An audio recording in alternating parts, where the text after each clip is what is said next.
Vous rêvez d'améliorer des choses dans votre quotidien, de mieux planifier, de mieux organiser et d'avoir quelque chose qui vous permette de ne pas forcément penser tout le temps à tout, mais plutôt d'avoir quelque chose qui vous permet d'avoir tout au même endroit et de ne pas y réfléchir en permanence. Je crois que j'ai déniché la pépite d'application et on en parle tout de suite.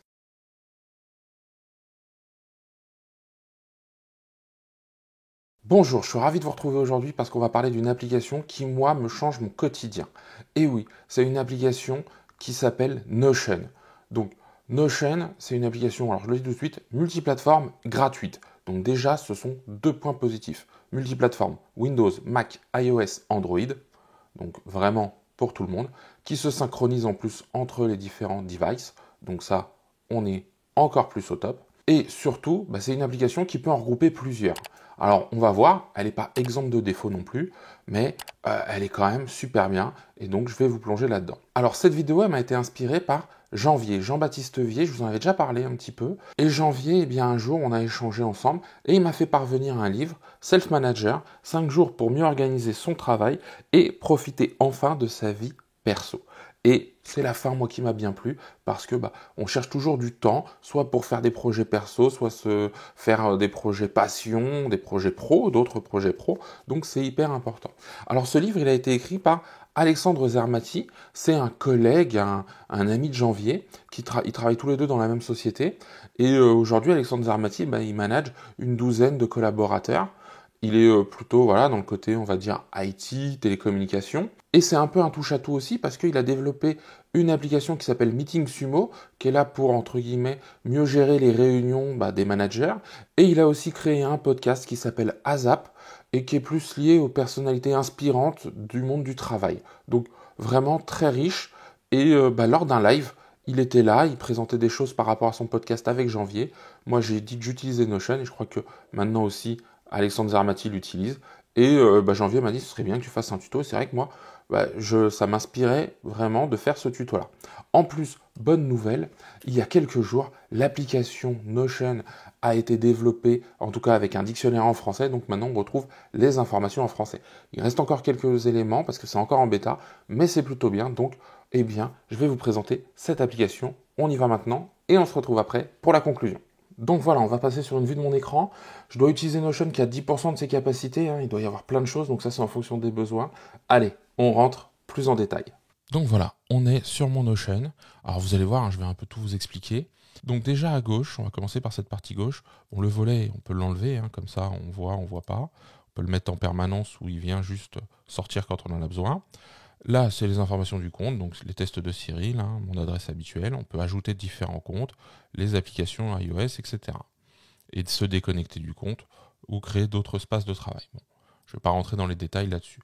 Les dernières modifications depuis qu'on a ouvert Notion. Donc là, moi, j'en ai pas. Hein. Ensuite, là, je vais dans les paramètres du compte. Alors, je peux y aller par là ou je peux y aller directement ici. J'ai les deux possibilités. Donc le compte, hein, avec une photo. Moi, j'ai mis une photo, donc la photo de la chaîne. Je peux activer des notifications, ça on va le voir, c'est surtout quand on partage avec d'autres gens ou quand ils nous commentent ou ils mettent des mentions, ils nous mentionnent, on va recevoir donc des notifications sur l'application mobile ou sur l'ordinateur, voire par mail. Les applications connectées, donc il y a des applications qui peuvent venir s'interfacer entre guillemets avec Notion. Langue, ça c'est ce que je vous disais en intro, différentes langues ont été ajoutées en bêta, le japonais et le français. Donc il y avait l'anglais et le coréen à la base. On choisit le jour de la semaine, voilà. Des crédits. Alors ça c'est intéressant, c'est pour les plans payants. On y reviendra un peu plus tard sur les plans payants, mais en fonction de ce que vous faites, ils vous font gagner des crédits. Sachant que, là, grosso modo, le fait de m'être connecté à Internet, d'avoir une application de bureau et une application mobile, je suis à 15 dollars de crédit. À peu près 3 mois de forfait individuel pro. Et si je fais les autres, Evernote, Web Clipper, le menu de partage iOS ou Android, je vais encore gagner 11 dollars. Donc j'aurai 5 mois à peu de choses près gratuits, sur lesquels je pourrais tester vraiment en profondeur, savoir si je garde le plan payant ou pas. Mais ça, on regardera un petit peu plus tard. Dans les paramètres, comme je vous le disais, hein, il y a différentes informations. On peut supprimer l'intégralité de l'espace de travail. Je vous déconseille de le faire. Des membres, parce que c'est quelque chose sur lequel on peut ajouter des membres de façon plus ou moins importante et donc faire du travail collaboratif. La mise à niveau des plans, ça je regarderai sur le site. La facturation, la sécurité Et l'intégration, c'est une partie que je connais pas. Donc je ne vais pas vous en dire plus, je ne l'utilise pas. Voilà, bon ça c'est vraiment la partie paramètres. Ensuite, eh bien là j'ai différentes pages. Alors il y en a plein que j'utilise pas parce qu'en fait c'est des templates qu'on trouve sur internet la plupart du temps gratuitement et qui vont servir vraiment de base en tout cas, pour aller chercher les choses. Et moi, c'est ce qui m'a inspiré, par exemple, la vue qu'on a ici. Donc ça, c'est une page suivie des vidéos, c'est par rapport à ce que je fais sur YouTube. Et si on regarde, c'est un tableau, moi, qui me dit où j'en suis. Alors, ce qui est vachement bien, c'est que vous avez les dernières vidéos. Je vais créer la nouvelle. Donc la nouvelle vidéo, eh bien ici, ce sera la 150. Et ouais, déjà 150 vidéos, hein, que le temps passe vite.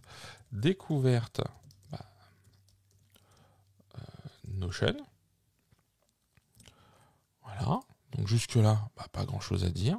Là, je suis en tournage, donc je vais le cocher. Et je vais la sortir. Eh bien, je vais la sortir ce dimanche. Vous voyez, on est le 18. Hein, je ne suis pas trop en avance. Et le dimanche, la vidéo du dimanche, eh bien, je la sors à 9h. Donc voilà. Et une fois que ça, c'est bon, hop là, voilà. Donc, c'est bien. Vous avez vu qu'en cochant aussi, ici, hein, je me remets dessus, j'ai un taux de progression que j'ai mis ici. Alors, c'est moi qui les ai créés, hein, bien évidemment. Et qu'est-ce que j'ai ? J'ai tournage, b-roll, montage, vignette, mise en ligne et publication. Alors, b-roll, suivant les vidéos, j'essaye d'en faire maintenant de plus en plus souvent, parce que je trouve qu'avoir des plans produits, c'est quand même plus sympa. Là, pour celle-ci, j'en aurai certainement peu, voire pas, parce que c'est une application, donc je vous montre mon écran. Bon, et puis après, le reste, c'est des choses classiques. Hein, le montage, la vignette, ça, c'est tout ce qu'on fait. La mise en ligne, c'est quand je la mets sur YouTube avec la description et la publication. C'est à partir du moment où elle est ouverte à tout le monde et que vous pouvez en profiter. Donc vous avez vu, j'ai ajouté ça dans ce tableau et ça m'a créé directement tout ça. Et forcément, quand je suis à 100%, vous avez vu le statut complet, donc ici. Ce qui est hyper intéressant, c'est que Notion, c'est un peu base de données dans une base de données dans une base de données. Qu'est-ce que ça veut dire ? Eh bien là, par exemple, vous voyez, là, j'ai fait découverte Notion et si je veux l'ouvrir, je le vois d'une autre façon. Ça, il y a pas de, c'est une autre façon de voir les choses. Hein, il n'y a pas grand chose de plus à ajouter. Mais par exemple ici, eh bien, je peux mettre du texte. Donc là, je pourrais mettre ma description.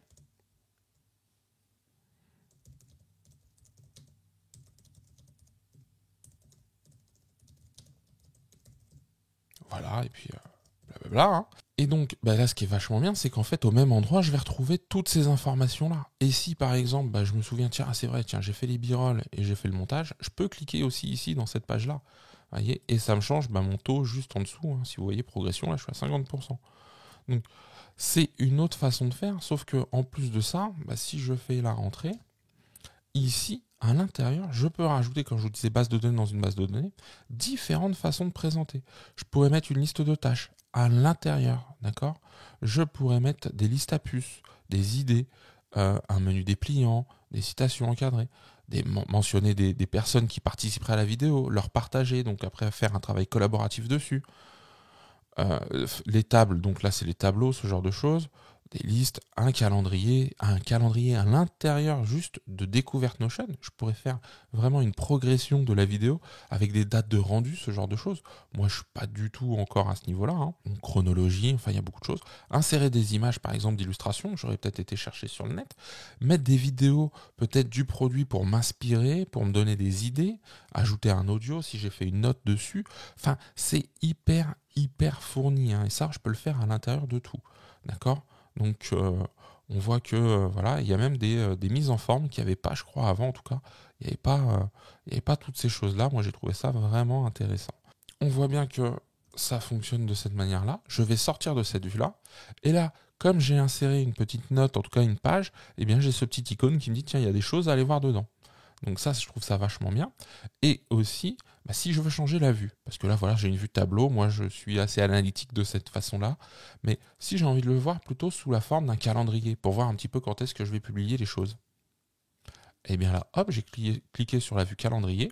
Vous avez mes dernières vidéos, celle de la semaine dernière par exemple, la Rodecaster Pro, et vous avez la vidéo de Notion découverte ici, qui est à 17% d'avancement, ce qui n'est pas génial. Hein. Il va falloir que je mette un petit coup de boost. Et donc prévu le 20 à 9h. Vous avez même une petite avant-première, le 22, jour de mon anniversaire, je tiens à le signaler. Eh bien, je vous prépare une vidéo sur un petit sac photo PGY Tech. Et donc là, vous voyez, j'ai fait 33%, ce qui correspond souvent au tournage et à la b-roll. Et je serai même un petit peu plus avancé maintenant, mais Voilà, je vais pas sortir du sujet. Alors bien évidemment, je peux filtrer les vues. Je prends un exemple parce que je tiens à garder des choses un peu secrètes. Et bien là, j'ai filtré. Vous avez que les vues que les lignes avec un numéro de vidéo. Par exemple, PGYTech n'a pas encore son numéro de vidéo. Ce sera la 151, mais voilà, c'était pour pas vous dévoiler non plus trop spoiler ce qui était à venir. Donc ça, c'est la première chose. Ça, c'est moi qui l'ai créé. Alors pour le créer, qu'est-ce que j'ai fait? Eh bien, pour le créer, je me suis inspiré de templates que j'ai trouvés. Alors des templates, j'ai trouvé un Américain, je crois, qui avait fait ça. Donc là, je vais dessus. C'est Vidéo Project Tracker. Et je me suis dit, tiens, voilà, des titres de vidéos, le statut, là c'est au statut d'idée, mais je crois que, voilà, il a mis, est-ce qu'il est en recherche, en script, est-ce qu'il est en revue, est-ce qu'il est en train de le filmer, est-ce qu'il a le plan principal, les plans d'illustration, est-ce qu'elle est programmée ou est-ce qu'elle est publiée. Donc ça, voilà, c'est des choses très intéressantes. Le numéro de vidéo, la date de publication, des tags, si on veut faire des catégories qui pourraient correspondre par exemple à des playlists sur YouTube, productivité, apprentissage, carrière, etc. On pourrait imaginer plein de choses. Lui, je sais pas s'il en a fait plein, voilà, monnaie, enfin, il y a de quoi faire. Hein. Donc ça, c'était la première vue que j'avais. Et je me suis aussi inspiré d'un YouTuber français qui a la chaîne Pile et Face, qui est plutôt sympa comme chaîne d'ailleurs, et qui a mis lui quelque chose d'un peu plus fourni. Alors là, par exemple, eh bien, il y a des vidéos. Donc lui, comme c'est un professionnel de la vidéo, il a ça. Il a à côté de ses vidéos YouTube, donc avec son calendrier. Vous voyez, c'est une autre vue, c'est une autre façon de présenter les choses, parce que tout ça, c'est modulable. Ou, eh bien là, il a les idées avec une liste à puces, par exemple ses idées de vidéos. Et puis ici, on peut avoir une fiche avant de publier. C'est tout ce que j'ai à faire. Est-ce que j'ai des fiches? Est-ce que j'ai l'écran de fin, un sommaire? Est-ce que j'ai mis des hashtags? Est-ce que j'ai un commentaire épinglé? Des liens vers Instagram si j'ai mon Instagram? Enfin, on peut imaginer pas mal de choses. En plus, là, vous voyez, c'est des petites choses, menu dépliant, etc. Et donc, c'est tout ça combiné qui m'a aidé en fait quelque part, parce que si je vais dans vidéo YouTube, et là on se retrouve avec des vidéos, les idées, etc. Donc on peut interfacer, comme je vous disais, différentes parties, sachant que encore une fois c'est modulable, c'est-à-dire que ici l'image, la Imagine en haut, je peux modifier cette image de couverture, la repositionner si elle est plus grande. Là je peux choisir l'icône, donc là voilà, vidéo, une caméra, ça me paraît pas mal. Et Notion, ça sert également pour le perso. Alors, il y a les projets, projet 1, projet 2, et puis après on ouvre des pages comme je vous ai montré juste avant. Mais par exemple, dans le perso, on peut imaginer voilà, les films à regarder, les livres à lire, faire une liste, une to-do, donc des choses à faire, etc.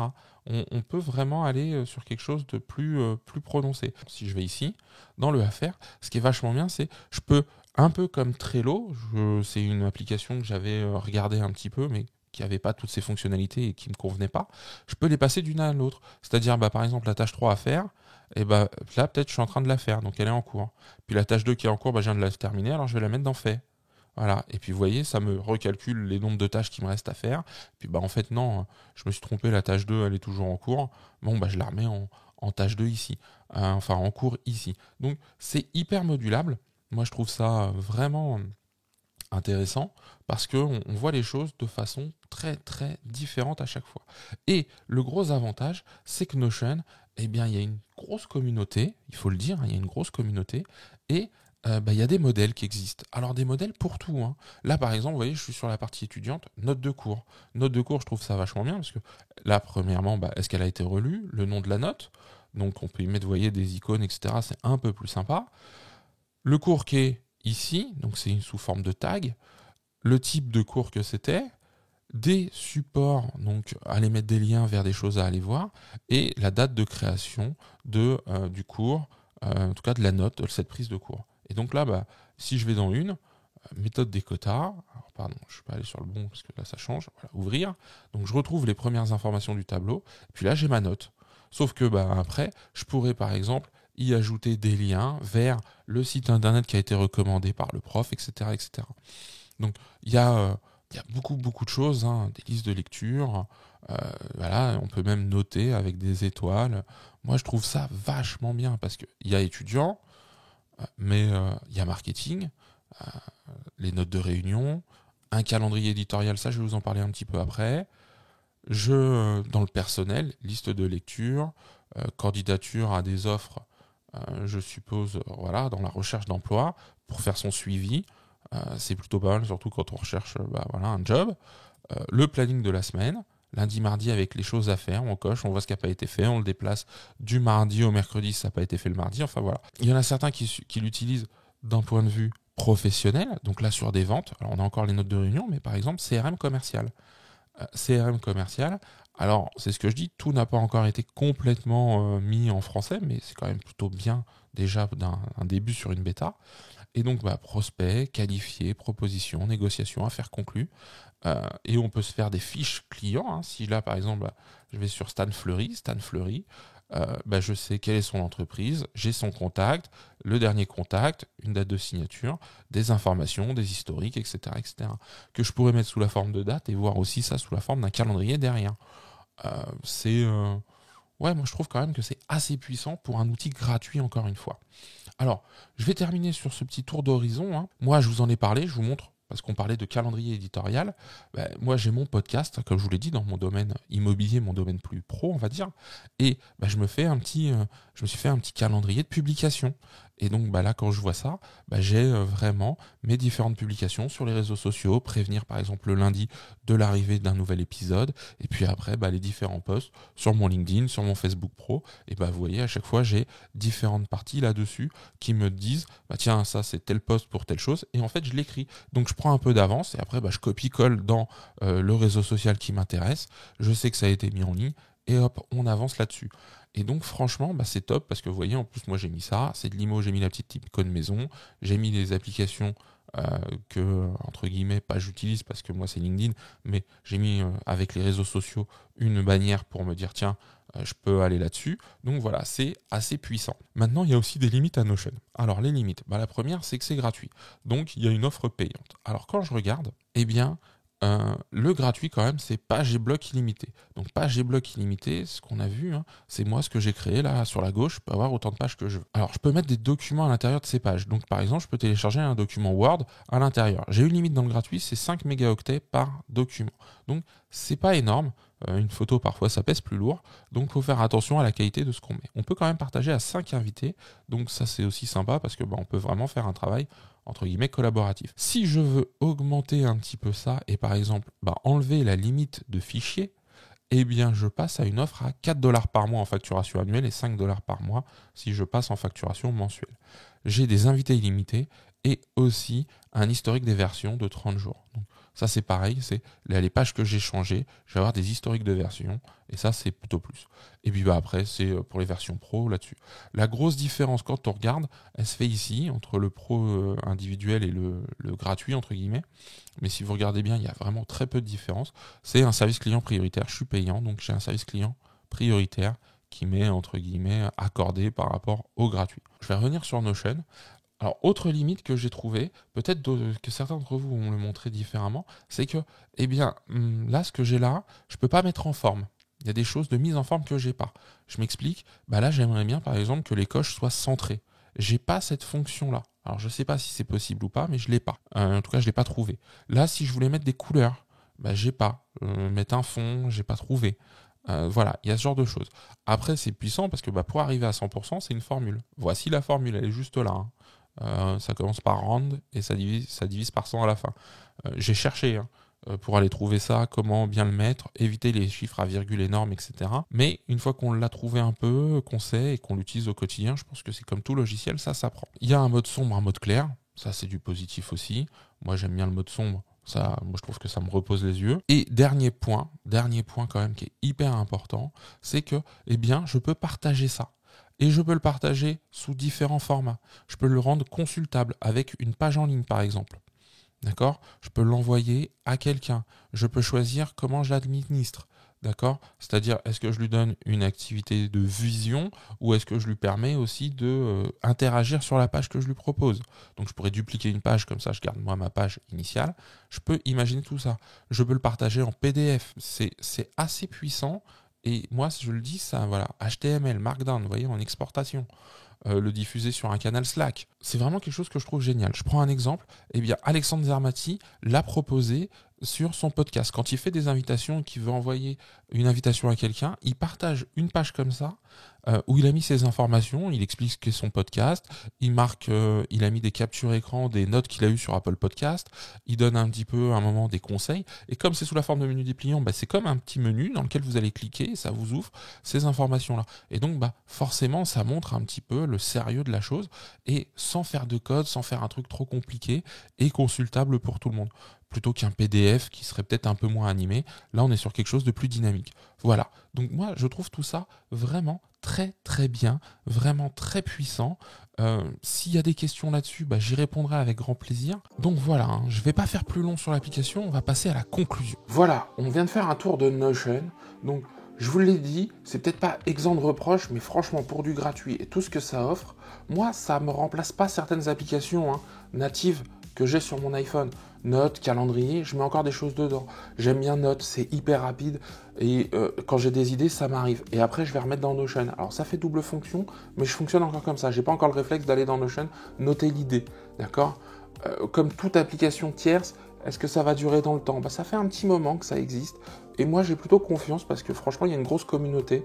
Donc, je pense qu'il y a beaucoup de personnes qui vont aller dessus. Je pense que ça va être aussi pas mal développé. J'espère que ces outils de mise en forme vont arriver. Mais franchement, le côté multiplateforme, synchronisation, etc., le partage qu'il peut y avoir, pour ceux qui sont un peu geeks, encore une fois, ça donne plein d'idées. Moi, ça m'en a donné.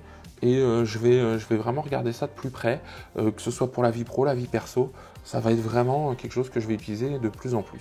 Donc je ne suis pas un spécialiste, il y a beaucoup de vidéos qui existent, et même en français dessus, donc allez fouiller, tapez Notion, cours Notion, voilà, prise en main Notion. Quand on veut des choses un peu plus pointues, je prends l'exemple des formules, moi j'ai été regarder des vidéos américaines, mais encore une fois avec les sous-titres sur YouTube, on se débrouille. Je ne vais pas faire plus long. La vidéo arrive à sa fin. Si elle vous a plu, comme d'habitude, abonnez-vous. Pensez à liker. Si vous avez des questions, les commentaires, j'essaierai d'y répondre, même si je suis encore novice sur Notion. Ça m'a fait très plaisir de partager ça avec vous. Moi, je vous dis à très bientôt pour un nouveau test. Et surtout, prenez soin de vous.